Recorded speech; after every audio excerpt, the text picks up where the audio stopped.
আল্লাহ পাক বলেছেন সূরা তাহার মধ্যে, আমার জিকির তোমার কাছে এসেছিল কিন্তু তুমি সেটা ভুলে গিয়েছিলে, এই কারণে আজকেও আমি তোমাকে ভুলে গেলাম।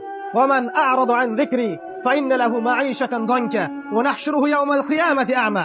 যে ব্যক্তি আল্লাহর জিকির মানে আল্লাহর এই শরিয়া থেকে সরে যাবে, আল্লাহ পাক তাকে অন্ধ করে তুলবেন কিয়ামতের মাঠে। সে বলবে, রব্বি লিমা হাশারতানি আ'মা ওয়া ক্বাদ কুনতু বাসীরা। আল্লাহ আমাকে অন্ধ করে কেন তুললেন, আমি তো পৃথিবীতে দেখতে পেতাম। তখন সেই ব্যক্তি আল্লাহ পাক বলবেন যে তোমার কাছে আমার জিকির এসেছিল, ফানাসিতাহা, তুমি সেটা ভুলে গিয়েছিলে।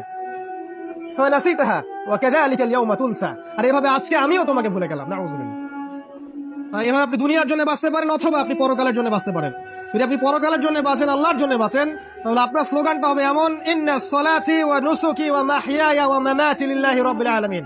আল্লাহ, আমার সালাত, আমার সিয়াম বা আমার কুরবানি, আমার সালাত, আমার কুরবানি, আমার ত্যাগ, আমার জীবন, আমার মৃত্যু সবকিছু লিল্লাহি রাব্বিল আলামিন, জগৎ সমূহের প্রতিপালক আল্লাহর জন্য। যদি আমরা আল্লাহর জন্য বাঁচতে চাই তাহলে আল্লাহ এবং তার রাসূলের সমস্ত বিধান মেনে চলতে হবে, দ্যাটস অল। এবং জীবনের উদ্দেশ্য ফিক্স করতে হবে।